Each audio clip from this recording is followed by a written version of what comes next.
Awakening your everyday wisdom. Are politics just a bunch of lies and deceiving tactics, and are we just being bamboozled here?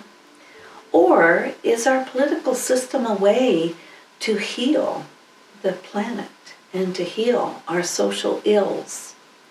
That's what we're going to look at here.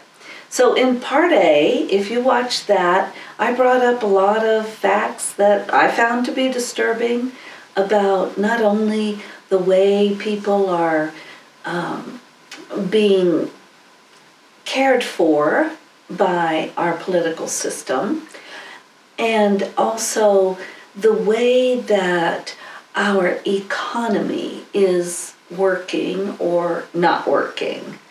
So those were some of the things I brought up. In part B, I'm going to talk about what we can do about this as individuals. And I'm going to speak in two areas. One is going to be financial and the other is going to be spiritual. And I think our spiritual response is going to be our most powerful one. But the world turns on money, so they say. The world goes round on money, something like that. And so we need to look at finances. We are very powerful and don't even realize it because the whole economy is dependent on people spending money. The whole political system is dependent on people earning money to pay taxes, to give the political leaders a treasury that they're supposed to use for the benefit of the people. That's all questionable right now. But look at us. We're the workers of the world and we're the spenders in the world. That's where our power lies in the area of politics. If we can start formulating our commitments to not only ourselves and our economic strength, but to the products that we buy. If we can use our voice at the cashier register, then we have power. If we're just buying the things that we're more or less being told to buy by advertisers and neuromarketing, it's getting really strange now. But if we're just like going along with it, just working so that we can buy, we are part of the problem because we're giving the power away that we have. So my first suggestion is to look at where you can be powerful in the area of earning and spending. If you are not making enough money right now to take care of yourself and your family, get some help with that.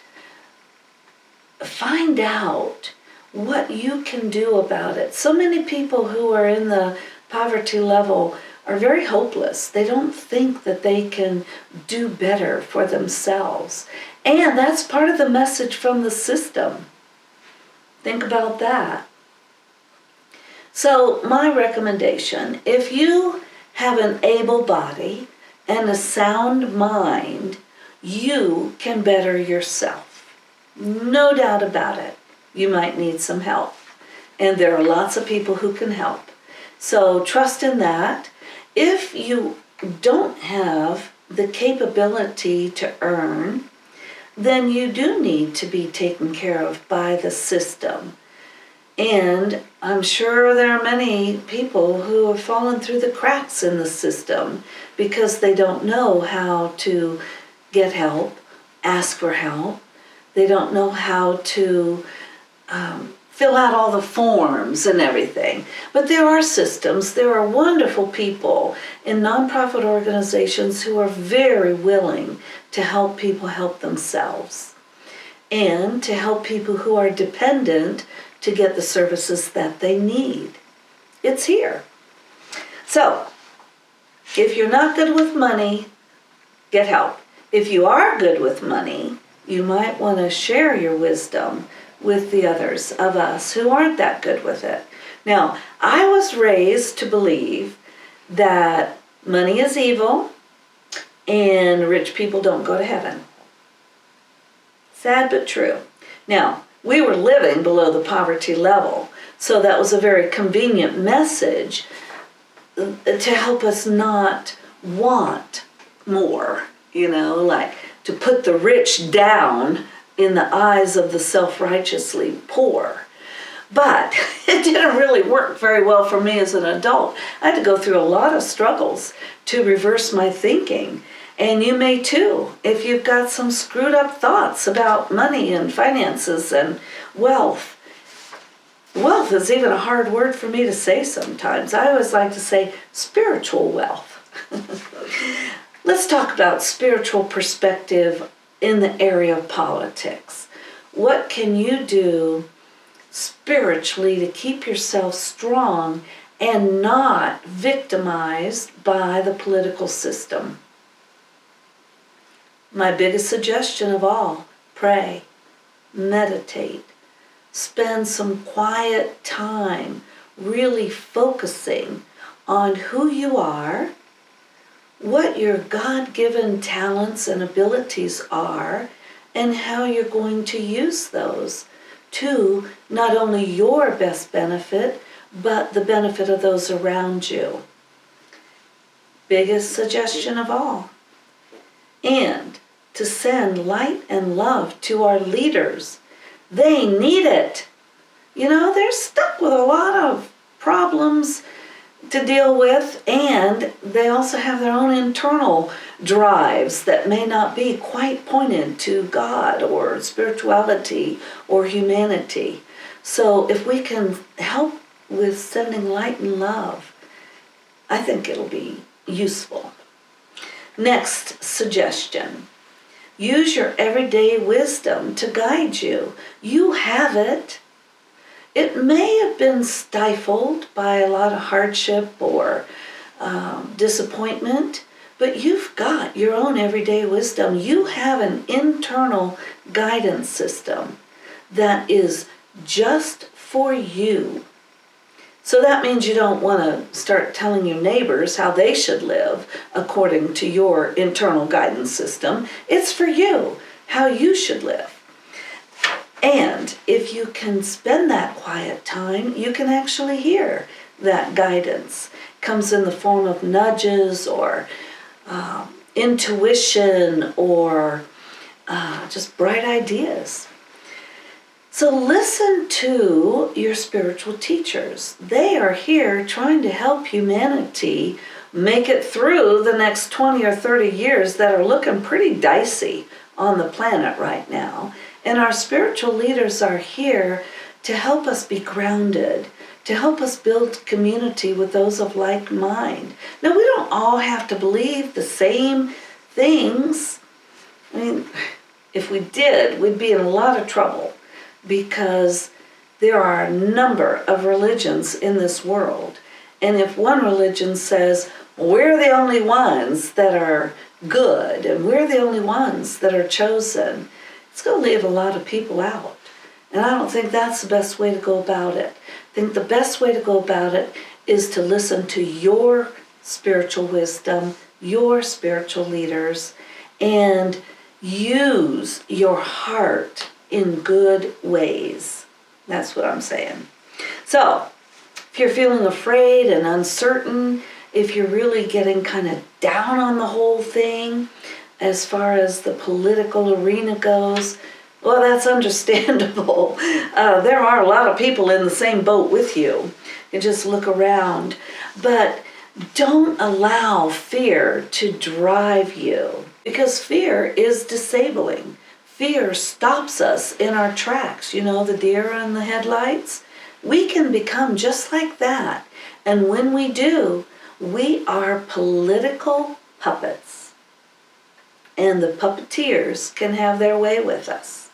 So we cannot allow ourselves to operate from fear.